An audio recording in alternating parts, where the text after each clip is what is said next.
Right here in the middle, just to the left there, JP. Hey, JP. Sitting here where you are today, I think you, amongst other guys on the team that have been around for a while, can kind of appreciate the journey it took to get here through 2019, which was kind of a transitory year with some guys that weren't going to be here long term. But what's the satisfaction level of having gone through that rebuild and come out the other end? Oh, it means everything to finally know that our work is, being accomplished every day that we put in. But it's just the first step. We're not satisfied of just being here. We want to move on and, win the World Series. That's our ultimate goal. Just to the right of middle, Jay. JP, how would you describe the mood of the team the last couple of days? Nervous, excited? What's the vibe? Oh, we're excited. We have a bunch of young guys that are just really excited to get out there. Not too many of our team has been in this position before, so a lot of us really don't know how to feel. So, yeah, we're just anxious and really excited to get out there. We'll go in the front, far right. JP, is it better just not to know? I mean, not to have that experience on some level, just go out there and play baseball instead of getting caught up in the whole aspect of what's at stake? Oh, yeah. You got to trick yourself a little bit. Just treat it like another day at the yard, like another day at the office. You can't get too hyped up, and then your feelings start going everywhere. So yes, at least I just try to treat it like another day. JP, you of all people on this team, when you guys were going through your tough stretch in May, in this very building and into June, always had the confidence that you would turn it around. What about this team gave you that conviction and the character in the clubhouse that you guys would get to this point? I think the way that we just go about our craft and our work every day. Everyone works their butts off every day, and everyone's prepared for the game, and you can't ask for more than that. And to have a team that's fully committed to one goal at the end of the day, it says a lot. Well, in the back in the middle, JP. Not to have you give away any trade secrets, but what's your success today, the key against Alek Manoah? Excuse me? Your success today as a team, what's that going to be against Alek Manoah? What will you have to do to get to him? Just play our game like we've been doing all year. We got to play defense. That's our strong suit, and we got to score runs. So I think we do those two, but we'll be all right. In the front, far right. JP, we talked about it before, but when you first came to this organization, you look at yourself as a player and where you're at now, and even Mitch had mentioned like all the players along the way that have influenced you guys getting here. Can you talk about some of those guys and what it's meant to you, even though they're not here, for you guys to be the ones to break that streak? Oh, yeah. I got two guys in mind for me. D. Gordon, he was the first guy when I got over here in 2019. He took me under his wing and, really put the love for baseball back in my heart. He taught me how to, be a leader and how to go about my craft every day. And, of course, there's Kyle Seager. I really wish he was here. But, he molded this team that's here today. He taught us how to lead. He taught us how to go about our work every day, taking ground balls every day, doing a cage or gym routine. He was in there every day at, his last couple of years. And just to see the amount of work he put in every day, I really wish he was here right now because he deserved to be here. Anything else for JP? All right. Thanks for coming in, JP. Thanks, guys.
right, we'll get started for Scott Service. That's who's here. In the middle to the left here, Scott. Go ahead. Yeah, Scott. In terms of setting the roster, were there any real last-minute things you guys were wrangling with there? Or was it pretty cut and dried? Yeah, unfortunately, we had a few injuries here, the last week or so that led to the addition of Taylor Trammell and Abe Toro on the roster, with Sam Haggerty going down along with Jesse Winker. So that was a little bit different, something we weren't anticipating, but you got to make adjustments. Things happen. I think on the pitching side, I think we have a good idea what our rotation is going to look like. We'll slide George Kirby into the bullpen. Matt Boyd is going to be active for this series. Chris Flexen not going to be active, but again, things change series to series. Those guys all know that. Marco Gonzalez is the other one that, with the pitches he threw the other day, would not be active. So not any crazy surprises, maybe other than the injuries that came upon us here late. In the front row on the left here.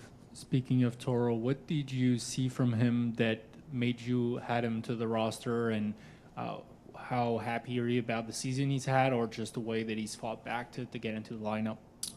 Yeah, Abe's had his moments this year. I think overall it wasn't the season that he was hoping for. But the one thing Abe Toro has done for us is gotten a lot of big hits late in games. Home runs, doubles. Seems like late in the game usually fits him best for whatever reason. He gets his swings in. I think the addition to him to the roster had a lot to do with Sam Haggerty going out. Sam had a great season for us. I'm a premier base runner, base stealer. That's not really Abe Toro's gig, but Abe brings a positional flexibility along with switch hit. That's pretty valuable, when you get in the playoff series. The front row on the right, Scott. Hey, Scott, how is the status of Cal's thumb? Will you be able to use them all three as a catcher? I mean, I'm sure he wants to, but how much do you have to monitor that throughout the course of a game? Cal's going to play. Cal might be one of the toughest guys we have in that clubhouse, and I'm biased, but he has catcher mentality. He will grind through it, and I feel very comfortable. I think left-handed swinging not an issue at all. Right-handed he'll be fine. Things happen catching-wise. You get your thumb dinged up like that, it can bother you a little bit, but he has caught since he's had the issue. He's worked his way through it. He'll be fine for all 3 games. Scott, Halfway back on the right. Hey, Chris. Back home in Seattle, there are thousands of kids trying to get out of school right now. That's great, isn't it? There's playoff excitement everywhere. JP just talked about trying to treat just like another game. Your message to the players as you get ready for the playoffs. Yeah, I think it's really important. I hit on it a little bit yesterday. There will be momentum swings throughout a game or a series like this, and certainly when you're on the road in the environment we're going to face today, it'll get loud in here. It's going to happen. And I think it's really important as an athlete in any sport you're playing is just understanding, expect the expected. It's going to happen. When you're in that moment, you got to realize you're in that moment. And how do you flip it the other way? You usually flip it the other way by doing the things you've done all year to put yourself in this position. I think when you get in trouble is when you try to flip the momentum and you say, okay, I'm going to be the guy that hits a home run here, or I'm going to be the guy that strikes out the side here. Do the little things. Have a good at-bat. Figure out how to get on base. Create a rally and just pass the baton to the next guy. Because if you focus on the little things, sometimes big things happen. And it's not to go the other way. So our players understand that.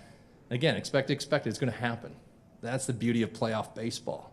You're going to take a shot and you got to punch back, and knowing that that's what's ahead of us. In the middle on the right.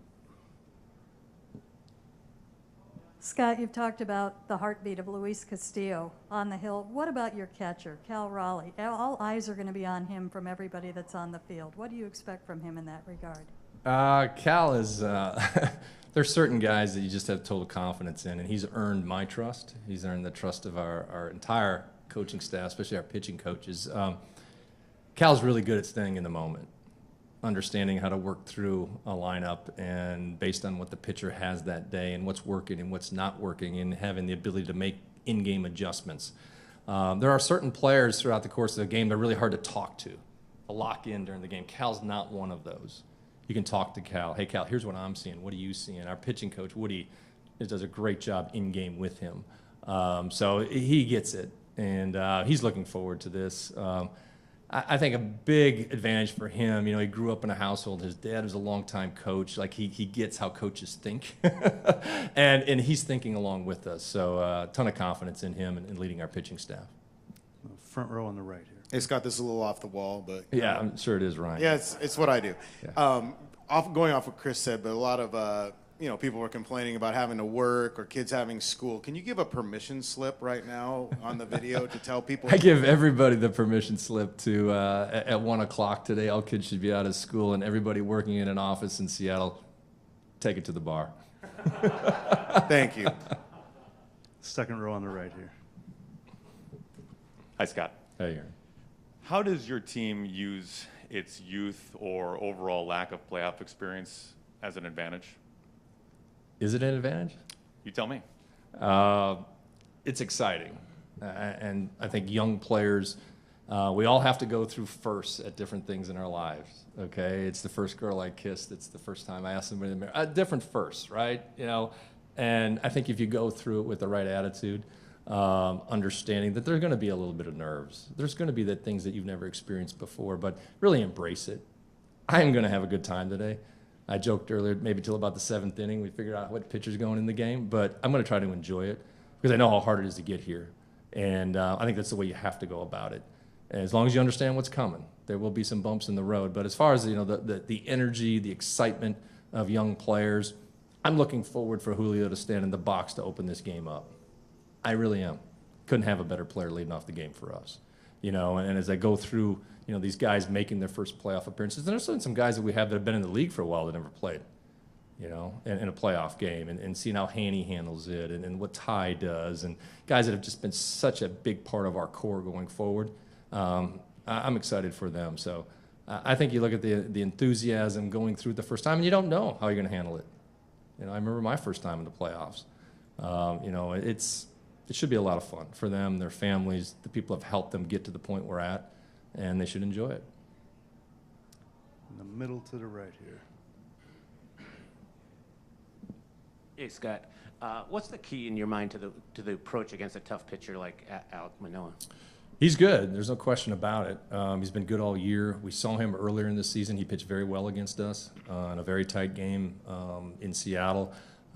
He throws strikes. He's got 2 different fastballs. The changeup's a real weapon for him, along with the breaking ball, and he's a good competitor. I think, as you work your way through at bats, you need to have a definite game plan going in. I don't think you can just go up there and say, if it looks good, I'm going to swing at it. You want to stay aggressive, but you have to have a good game plan, and some of that may be predicated off on how he pitched you previously. I think each player's plan may be a little bit different. Certainly he's going to pitch different to Carlos Santana and Cal Raleigh than he is to maybe some of our right-handed hitters. But, you got to try to get him up, try to get him in the middle of the plate. We do have a knack of hitting homers. I think homers play in the playoffs. So they really play if you got some guys on base ahead of them. So have good at-bats. That's the biggest thing. And, you hope you get in a situation, you can get the pitch count up a little bit and, get into the bullpen a little bit earlier. But he's really good. Certainly have a ton of respect for him. Far left side over here, Scott. Scott, there'd been some talk yesterday about including Cade Marlowe on this roster. To the extent that you're able, can you tell us how the decision not to include him was made? Yeah, it's just a situation. Cade's never played in the big leagues before, but he's here because we believe in him. He's a really good, interesting young player. If there was injury or something like that, we could slide him onto the roster, but I think the initial roster going with Taylor Trammell in that spot. Taylor's been in the big leagues before. He's been around our team. He's been in this environment. That's where we made the decision we did.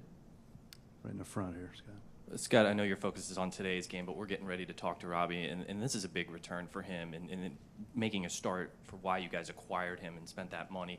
Just how big of this opportunity is it for him, and how excited are you to see him, return against his former team? Yeah, it's a great opportunity for Robbie, but kudos to our ownership group at stepping up at the point when we had an opportunity to add the pitcher, the quality, not just pitcher but person Robbie Ray is. He's meant a lot to our team this year.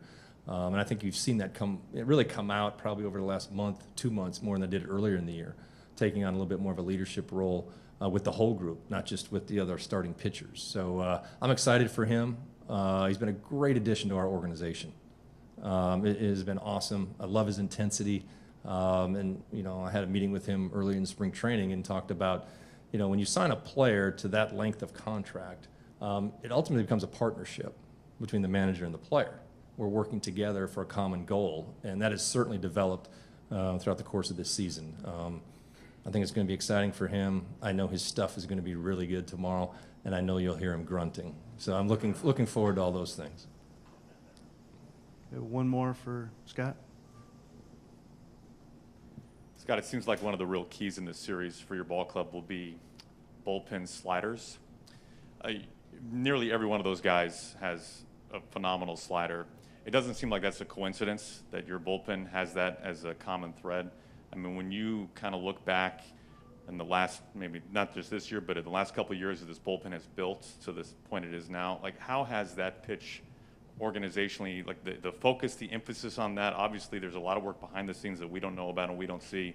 It's been a huge factor all season long, and it seems like it won't be a bigger factor as big of a factor until right now. Can you kind of walk us through just the importance of that to be able to, for those guys to master, and to the impact it could have in your eyes on this series? It's a good question. It's a question that you do have to peel back the layers a little bit and understand where this all came from. At the end of the day, our philosophy pitching-wise, and we've got a very good season pitching and driven by our pitching coaches, is throw your best pitch more often. It sounds simple, but if that pitch happens to be a changeup or a slider, why wouldn't you throw it more often if they have a harder time hitting it? Now, you have to command it. You got to get it in the strike zone.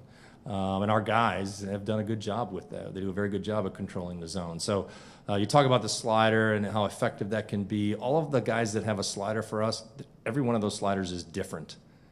Seawald's is different than Munoz, which is different than Castillo's, which is different than Brash's. You know what I mean? So even though you say the same pitch, they're all different in the velocity, the movement, the break, everything that goes into it. But at the end of the day, it's about throwing your best pitch most often, especially if you're a reliever. You don't have to go through that lineup 2 or 3 times. And that's been our philosophy. It's worked very effectively because we have talented players that have bought in. And along the way, some of those guys have adjusted and changed their sliders or their breaking balls. From our starters, Logan has changed it. George has changed it. So again, it's a simple philosophy, but you need ultimately to have players buy in, and you got to be honest with them. Hey, this is your best pitch. Can we get you to throw this a little bit more often? They do. They have success with it. Players want to be successful. They want to get paid, and that's what they do. So it's worked out well for us. All right. Thank you, Scott. Thanks. Robbie Ray will be next.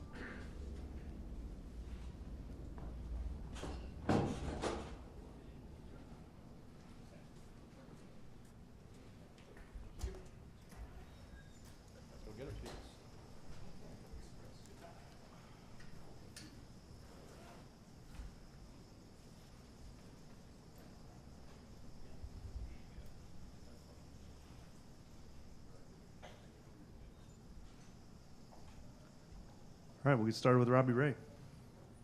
Right here, second row on the left, Robbie. Robbie, coming back here to Toronto, what are the emotions as you prepare for tomorrow? I'm excited. I'm excited to get back on the mound. Excited to see the fans, to see everybody. I think it's just a lot of excitement. Front row on the right here. Robbie, how surreal have the past 24 hours been for you? I mean, coming back here, the success you had, and the ups and downs of 2020 and everything. I mean, this was an organization that you kind of got back on track with. Yeah. I'm more. I think I'm more excited for where our team is at and what we've accomplished to this point.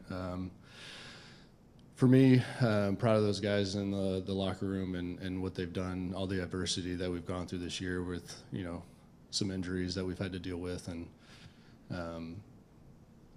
for me, it's all about the guys in that clubhouse. About 4 rows back on the right. Hey, Robbie, thinking back to your last playoff outing, it was brief, but it was really good. And it was in front of nobody in a playoff series. It seemed to be over in a heartbeat. So much has changed for you since then. But how different a pitcher are you now? How different a person are you now? Yeah, I think 2020, it was in Tampa, no fans. That was, before the changes that I had made as a pitcher, the delivery changes that I had made. So yeah, I mean, I think for me, the past 2 years that I've had, there's been a lot of a lot of growth. Obviously last year, the success that I had this year, being able to make some changes throughout the year to adapt and kind of change the pitching repertoire. I feel like there has been a lot that's changed since then.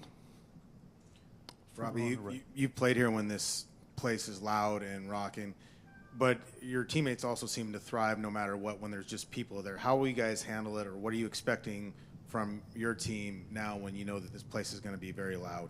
Yeah, I think you just have to control your emotions, not let the situation get too big, not let the crowd control how you're feeling about the game.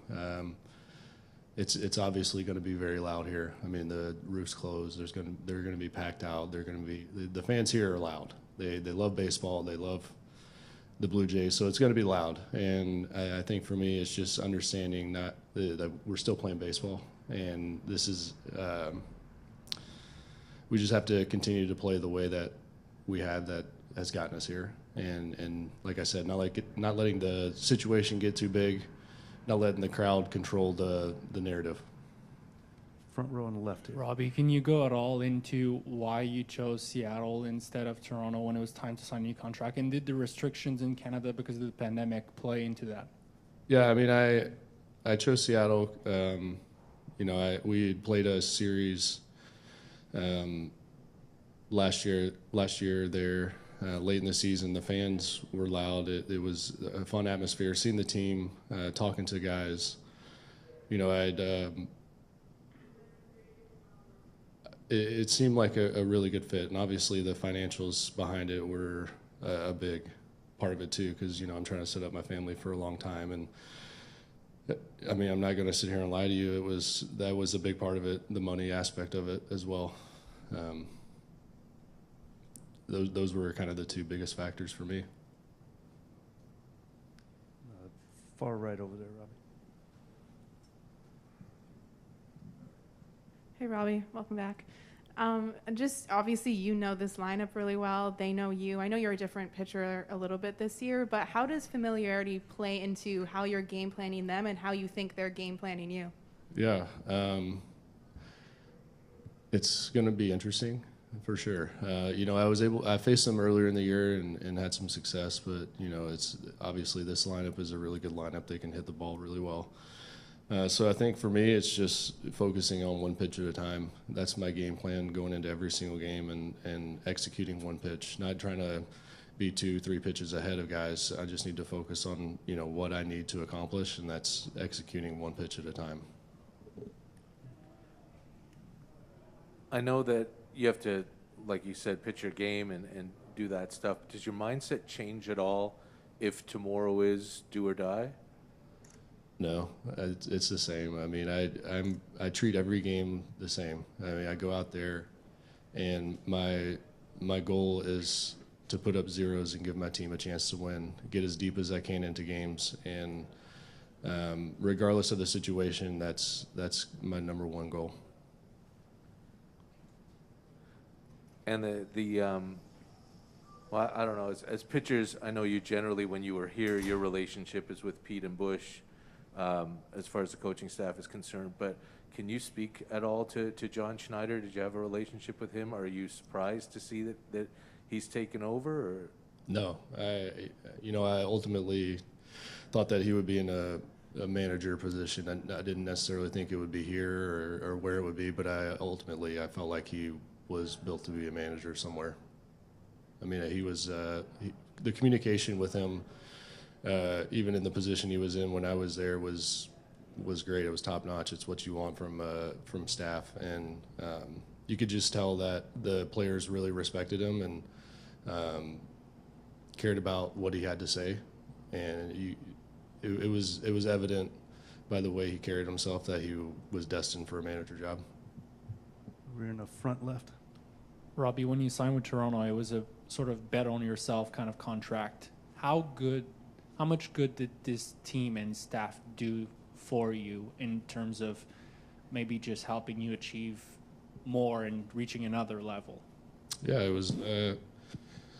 Honestly, they allowed me to kind of be myself and learn some things on the fly and learn a little bit about myself that, you know, I hadn't known. And, you know, I think that for me, that was kind of something that was missing. It was always, it seemed like, you know, you need to do this, you need to do this. And with the Blue Jays, it was, we're just going to let you be yourself, you know, as far as your workout routine, your pitches that you choose, game planning, stuff like that. It was kind of on me, and they just allowed me to kind of be what I needed to be, and let me learn what it really means to be here and to take ownership of what I do. And you know, that's exactly what I needed at the time. On the back on the right.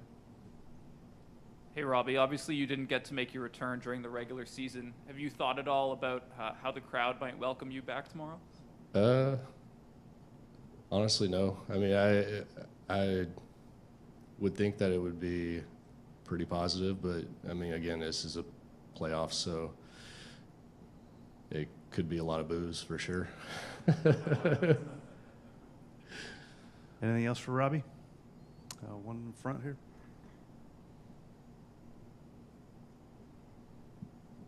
Robbie, when you signed here, you talked about wanting to lead and everything, and Scott talked just recently about how you've really kind of stepped it up outside of just the rotation over the past few months. What allowed yourself to be comfortable in your skin and really kind of take ownership of that and you know, lead the rest of the clubhouse as well?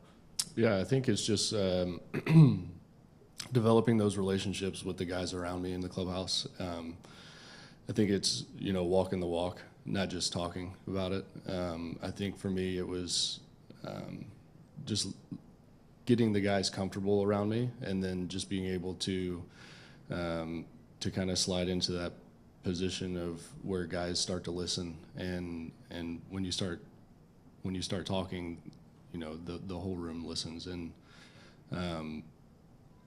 I think it just had to develop from a little bit of, you know, comfortability with each other. I mean, it takes time to develop that relationship, and I feel like, honestly, that's probably one of the quickest I've ever experienced, of guys welcoming you and feeling comfortable around you.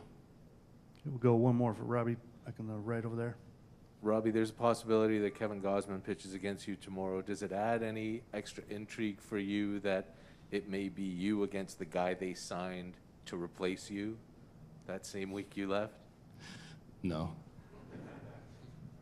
If I can get a follow-up, maybe a longer answer. I saw back in the hallway how your eyes lit up when Hyunjin was calling you and you went back and hugged him.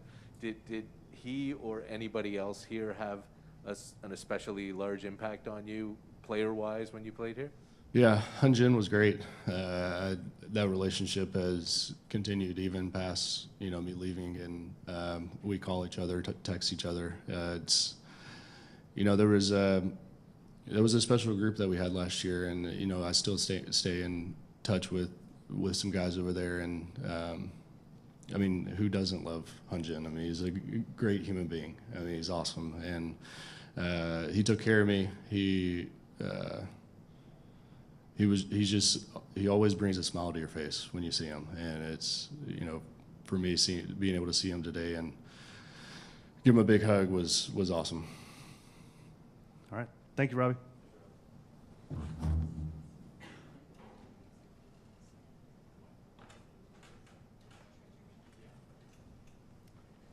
And that will conclude our interview room pregame.